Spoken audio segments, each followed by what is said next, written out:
Hola, ¿cómo están? Bienvenidos a Rompiendo Cadenas.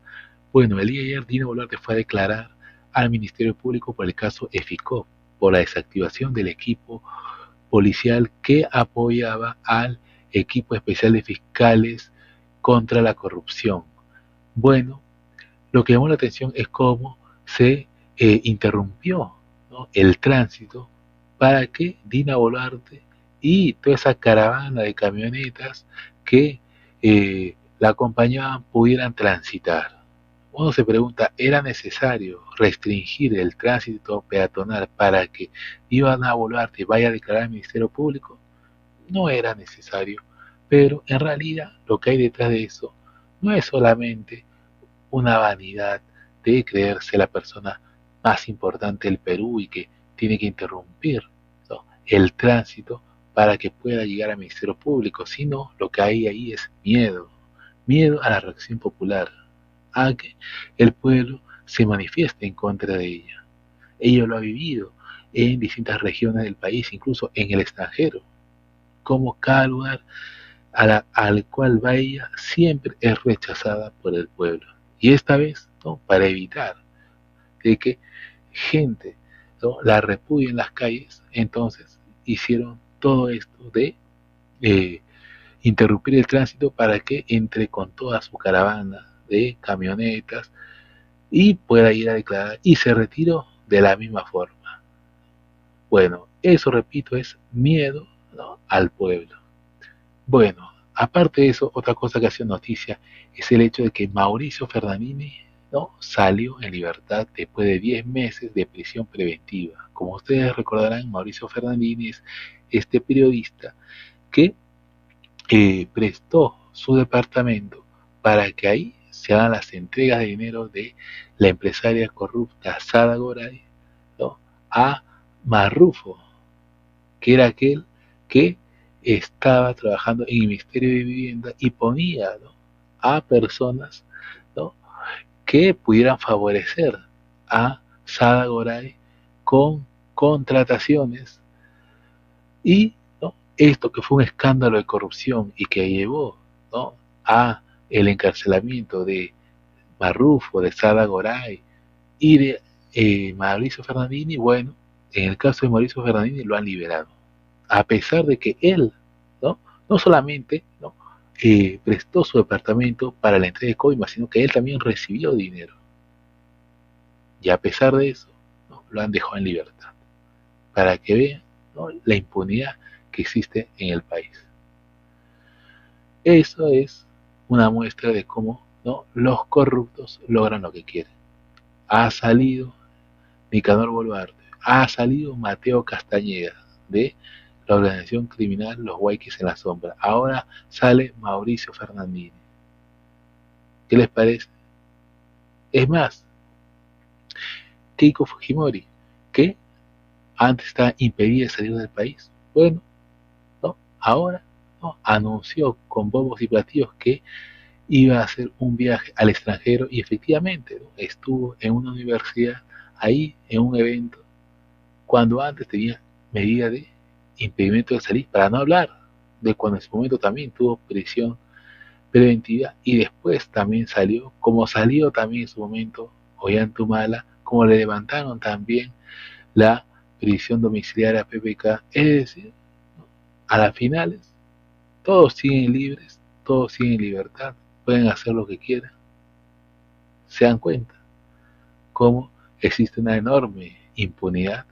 Claro, van a decir que van a seguir investigando a Mauricio Fernandini, pero a pesar, ¿no?, de las pruebas evidentes de que él, ¿no?, fue cómplice, ¿no?, de todo este entramado de corrupción, lo dejan en libertad, como han hecho anteriormente, ¿no?, con otras personas acusadas de corrupción, como lo han hecho, ¿no?, con incluso personas del caso Lavallato, donde prácticamente todos, después de haber pasado por la prisión preventiva, salieron libres. Bueno, ese es el Perú. Por cierto, también el día de ayer fueron los ministros a pedir facultades al Congreso y Gustavo Arancén salió con una declaración realmente absurda. ¿Qué fue lo que dijo? Escuche. Lo ha dicho la señora presidenta varias veces, no gobernamos por ni para las encuestas.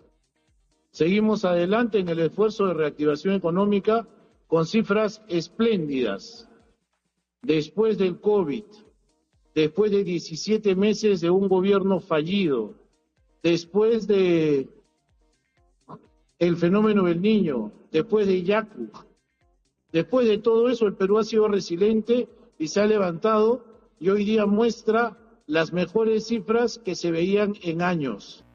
Es increíble el cinismo de Gustavo Arancén. Dicen de que ellos tienen cifras espléndidas. ¿Espléndidas en qué?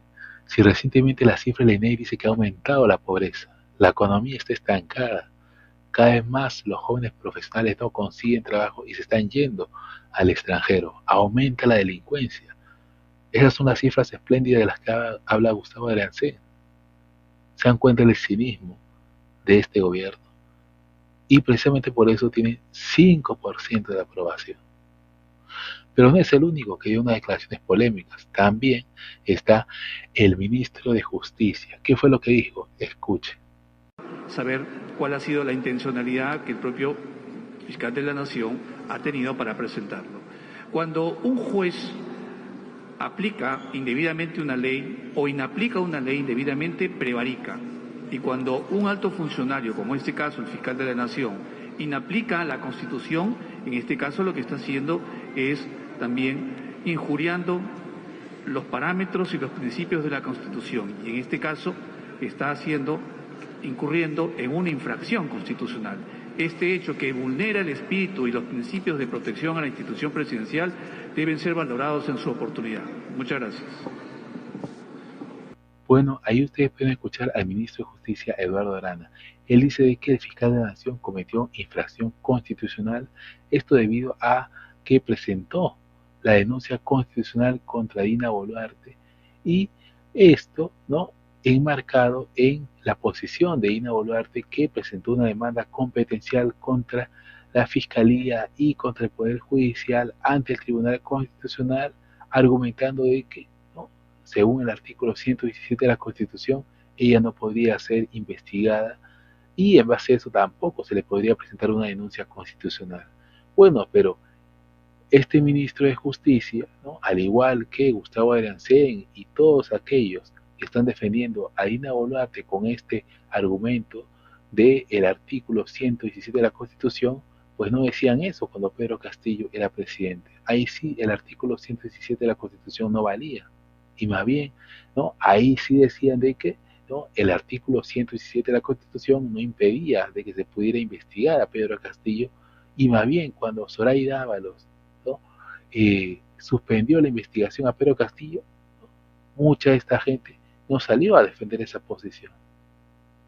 Y más bien cuando Patricia Benavides, ¿no?, continuó con la investigación que inicialmente abrió, ¿no?, Pablo Sánchez, y Patricia Benavides incluso llegó más lejos y llegó a presentar una denuncia constitucional, ¿no?, ahí, ¿no?, mucha de esta gente que sale a defender a Dina Boluarte y que dice que no se puede investigar ni acusar a la persona que ejerce la presidencia en ese momento, ¿no?, todos celebraron a Patricia Benavides por haber, ¿no?, continuado con la investigación que abrió Pablo Sánchez y haber presentado esta denuncia constitucional, ¿no?, contra Pedro Castillo, en el cual lo acusaba de corrupción sin pruebas evidentes. Bueno, aparte de eso, Eduardo Arana, ahí, si ustedes escucharon bien, hay una parte en la que dice que este hecho, ¿no?, que le atribuye al fiscal de la Nación de haber cometido infracción constitucional tiene que ser valorado en su oportunidad, como diciendo, ¿no?, el fiscal de la Nación, ¿no?, violó la Constitución y por tanto, ¿no?, el Congreso podría destituirlo. Esto es lo que quiere dar a entender el ministro de Justicia.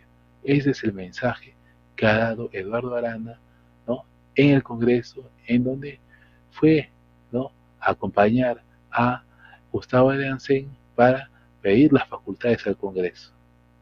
Es decir, ¿no?, nuevamente, el gobierno demostrando que actúa en complicidad con el Congreso. Este ministro de Justicia, Eduardo Arana, es el mismo que la otra vez, ¿no?, en una entrevista en RPP frente a Mávila Huertas, ¿no?, dice, ¿no?, de que el Congreso, ¿no?, apaña a Dina Boluarte. Lo dice como un decir, pero pareciera que se le salió al subconsciente. Bueno, este es el mismo ministro que habló, ¿no?, de que el Congreso apaña a Dina Boluarte. Bueno, ahora en ese Congreso, ¿no?, prácticamente les dice de que el fiscal de la Nación, ¿no?, cometió infracción constitucional y por tanto, ¿no?, esto tiene que ser valorado en su oportunidad, que es una forma de decir, ¿no?, debería ser destituido por atreverse a violar los principios de protección a la institución presidencial. Bueno, eso es para que vean cómo, ¿no?, los ministros de Dina Boluarte prácticamente están llamando al Congreso a destituir al fiscal de la Nación, Juan Carlos Villena, por haber presentado esta denuncia constitucional contra Dina Boluarte. Y por último quería hablarles de las trampas que hace Rafael López Aliaga para no pagarle a la SUNAT. Resulta que él tiene una empresa llamada Perual Corp. Esa empresa le debe a la SUNAT 18,7 millones de soles. Esa empresa, ¿no?, fue declarada no habida a partir del 2014. Pero resulta, ¿no?, de que esa empresa, ¿no?, figura como accionista de Perú Holding de Turismo, que es, ¿no?, todo el conglomerado, ¿no?, de empresas hoteleras de Rafael López Aliaga. Figura Perú Valcor como accionista, tiene el 4,52% de las acciones de este grupo económico, ¿no?, y aparece, ¿no?, en las memorias de la empresa del año 2019, 2000, 2021 y 2022, cuando Rafael López Aliaga estaba al frente de este conglomerado de empresas, ¿no?, hasta que después renuncia para asumir en el 2023 como alcalde. Es decir, él sabía que esa empresa que había sido declarada no habida en el 2014, en realidad, ¿no?, seguía operando, estaba no habida para la SUNAT, para no pagarle ni un centavo, pero seguía operando porque era accionista de Perú Holding de Turismo, cuando Rafael López Aliaga estaba al frente. Entonces, esa es la forma en que Rafael López Aliaga, ¿no?, hace, ¿no?, estas trampas para no pagarle a la SUNAT. Declara no ha habido una empresa, ¿no?, pero resulta que esa empresa, ¿no?, sigue, ¿no?, operando y es accionista, ¿no?, de Perú Holding de Turismo, que es el grupo económico de Rafael López Aliaga, ¿no?, y sigue, ¿no?, ganando dinero a pesar que tiene una deuda millonaria que no quiere pagar. ¿Qué les parece? Así son las maniobras de Rafael López Aliaga para no pagarle a la SUNAT. Este es el alcalde de Lima y este sinvergüenza, ¿no?, quiere todavía ser presidente del Perú. Bueno, eso es todo. Espero que les haya gustado este video. Me gustaría que lo comenten, que le den like, que se suscriban al canal y en la descripción les dejo los links para que puedan seguirme en todas mis redes sociales. Nos vemos.